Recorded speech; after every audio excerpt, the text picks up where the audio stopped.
எனக்கு வாஞ்சையை நான் அறிக்கையிடுகிறேன், உங்களுக்கு வாஞ்சையை நீங்கள் அறிக்கையிடுங்கள். சூழ்நிலையை பார்க்க வேண்டாம். ஒரே ஒரு வாசல் தான் இருக்கணும். எல்லாத்துக்கும் நிறைய ஆவிக்குரிய அர்த்தம் இருக்குதுங்க. பரலோகம் போகிறதுக்கு பல வாசல் இல்லைங்க. பரலோகத்துக்குள்ளதான் பல வாசல் இருக்குது.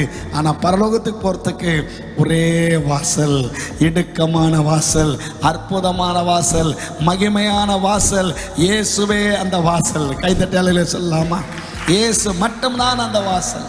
நான் அந்த வாசலுக்குள் வந்ததுனால தான் வெளியே பார்க்கறதுக்கு அந்த வாசல் ரொம்ப கஷ்டம் போல தெரியும். கிறிஸ்டியானிட்டி, கிறிஸ்தவம் என்பது உள்ளே வரும்போது கஷ்டத்தை போல இருக்கும். உள்ள வந்தா பசுமையான எல்லை, ஒரு அற்புதமான ஒரு வாழ்க்கை, சமாதானமான ஒரு வாழ்க்கை, சுகமான ஒரு வாழ்க்கை, சம்பூர்ணமான ஒரு வாழ்க்கை, ஆசீர்வாதம் நிரம்பி வழிகிற வாழ்க்கை.